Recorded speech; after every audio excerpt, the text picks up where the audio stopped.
A paz do Senhor Jesus, como você está?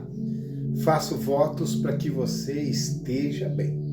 Vamos a mais um vídeo da série Novos Convertidos e o tema sugerido pela Paola é Nova Criatura, o que significa ser nova criatura. Quero pedir com licença, vou pegar a minha Bíblia para ler alguns textos e eu acredito que dentro desses textos será respondido de uma forma que vai ajudar você, novo convertido, e também você que já tem algum tempo de igreja e talvez ainda não entendeu de ser uma nova criatura. Paulo vai dizer na sua epístola aos Coríntios, a segunda epístola, capítulo de número 5, versículo de número 17. E assim, se alguém está em Cristo, é nova criatura. As coisas antigas passaram e eis que se fizeram novas. Aleluia. Pastor, eu continuo sendo a mesma pessoa. O que muda? Qual é a diferença? O que acontece? Eu lhe explico para que você compreenda o que é ser uma nova criatura, e Paulo deixa isso muito evidente em Efésios, capítulo de número 4, aonde nós vamos ler a partir do verso de número 25. Por isso, deixando a mentira, que cada um fale a verdade com seu próximo, porque somos membros do mesmo corpo. Fiquem irados e não pequem. Não deixam que o sol se ponha sobre a ira de vocês. Nem deem lugar ao diabo. Aquele que roubava, não roube mais. Pelo contrário, trabalhe, fazendo com as próprias mãos o que é bom, para que tenha o que repartir com o necessitado. Não saia da boca de vocês nenhuma palavra suja, mas unicamente a que for boa para edificação, e conforme a necessidade, e assim transmita a graça aos que ouvem. E não entristeçam o Espírito Santo de Deus, no qual foram selados para o dia da redenção. Que não haja no meio de vocês qualquer, olha só que interessante, amargura, indignação, ira, gritaria, blasfêmia, bem como qualquer maldade. Pelo contrário, sejam bondosos e compassivos uns aos outros, como também Deus em Cristo perdoou vocês.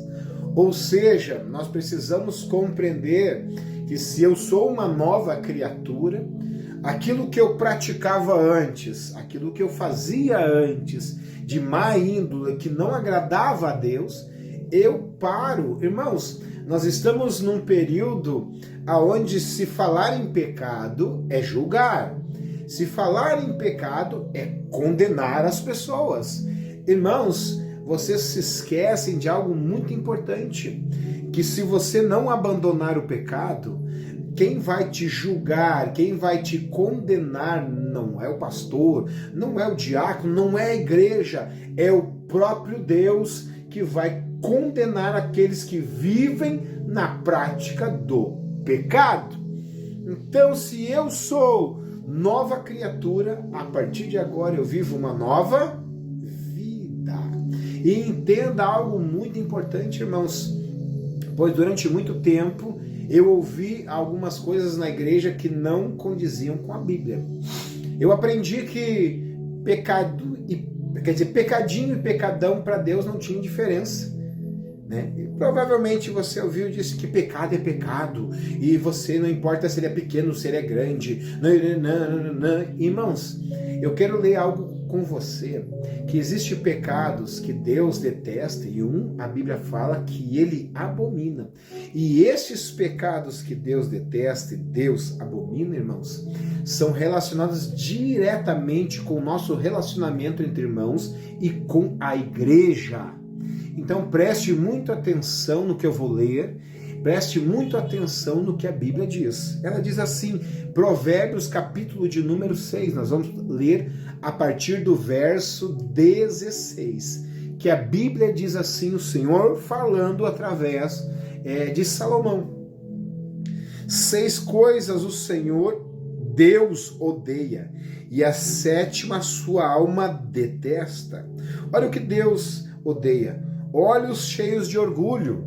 Irmãos, se tem algo que Deus resiste, e fala isso na epístola de Tiago, é que Deus resiste os orgulhosos, os soberbos.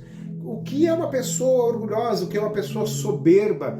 Irmãos, nós precisamos entender que Deus nos trata o nosso caráter para que possamos ter um caráter manso, um caráter humilde diante do Senhor, ao ponto de aceitar correção. Hoje nós vivemos num período onde as pessoas, elas querem ser líderes sem antes serem lideradas. Elas querem ser professoras sem antes serem alunos. Elas querem ensinar sem antes ter aprendido.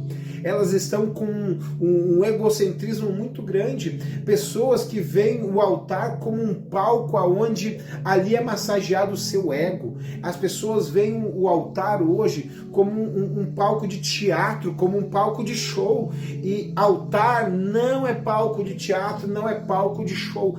Altar é lugar para adorar a Deus, altar é lugar para se proferir a palavra de Deus. Então, irmãos, que você permita que o seu... Porque eu já ouvi muita gente dizendo assim, tratamento de Deus, tô passando... Eu não aceito esse tipo de coisa.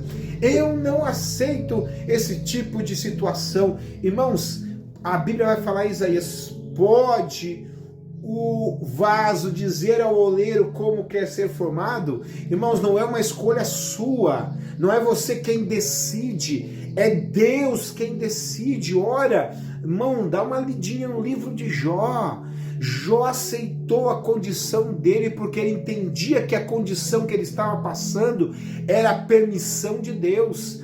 Tanto que ele declara, Deus deu, Deus tirou.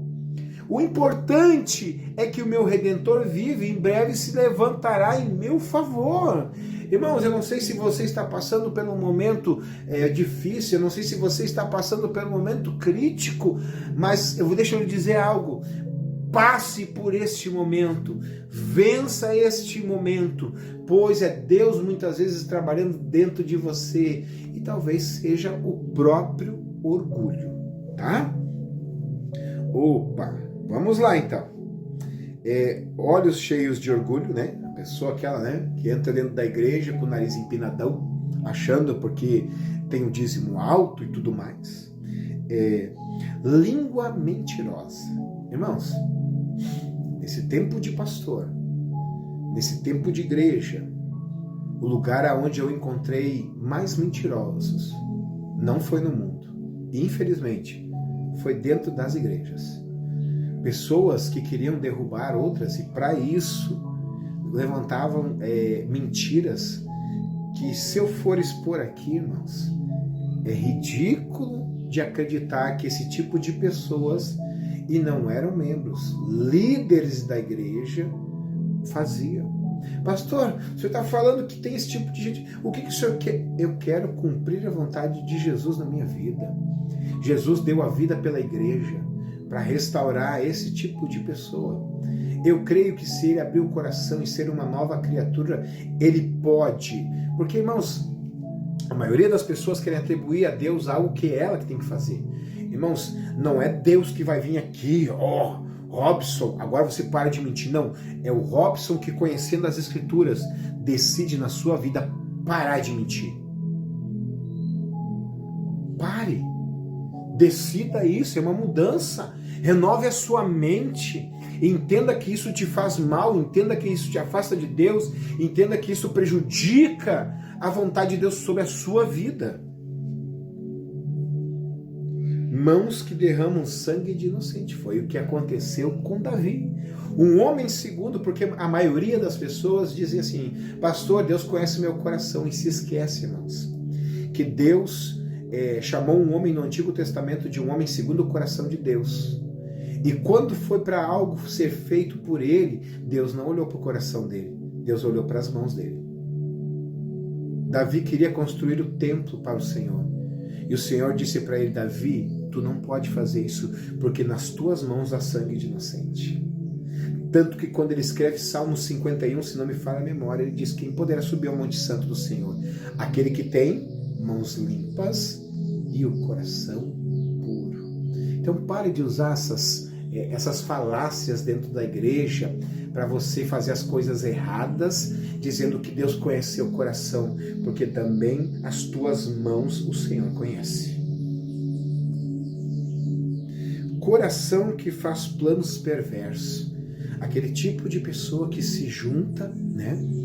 Vamos prejudicar a pessoa, vamos fazer um mal para a pessoa, vamos dar um jeito de fazer essa pessoa cair. Irmãos, nesse período de pastor, o que eu já ouvi de coisas, o que já pessoas já se reuniram para tentar machucar, ferir, derrubar pessoas, e eu fico apavorado, porque, irmãos, não são somente pecados, são coisas que Deus detesta.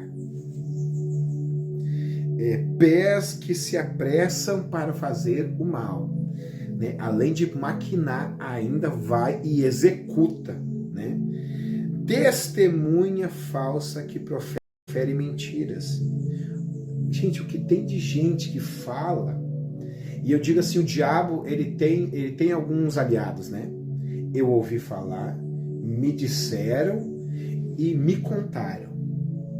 Irmãos, aonde a pessoa começou a conversa dessa forma, cai fora. Isso daí é obra do diabo. Do diabo.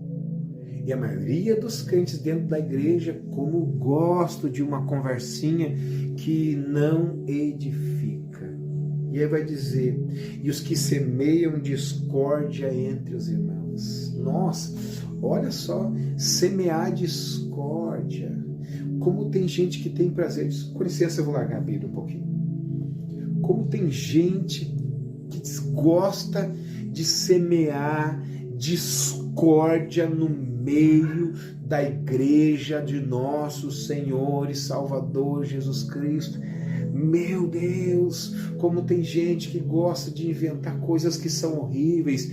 Em nome de Jesus, se você quer ser uma nova criatura, você precisa extirpar isso da sua vida, arranca isso da sua vida e seja uma nova criatura. Fale somente das coisas que edificam. A Bíblia fala que quando nós nos reunirmos, a nossa reunião deve ser para salmodiar, para cantar, para adorar ao Senhor, e não para se preocupar com a vida dos outros, para falar mal da vida dos outros, para ficar... Irmãos, tem muita gente que não tem condições de ter sua própria vida dentro da vontade de Deus e exige dos outros isso. Quer tirar o cisco no olho do irmão, mas não tem a capacidade de tirar o argueiro do seu olho. Então, em nome de Jesus, seja uma nova criatura, seja transformada por Deus, liberta de todo pecado, seja livre de toda condenação e tenha uma vida transformada. Estes são os meus votos para você. Espero que através da Bíblia possa esclarecer para você coisas que são essenciais, coisas, desculpe falar isso como pastor, que muitas igrejas e muitos pastores não falam mais, não se abre mais a Bíblia, não se menciona mais a palavra de Deus, não se dá mais referência, só simplesmente se fala em vitória, se fala em bênção, em prosperidade, e nem sempre você vai ter vitória, nem sempre você vai ter bênção, e nem sempre você vai ter prosperidade. Seja uma pessoa transformada pelo poder de Deus, em nome de Jesus. Fique na paz e uma ótima semana.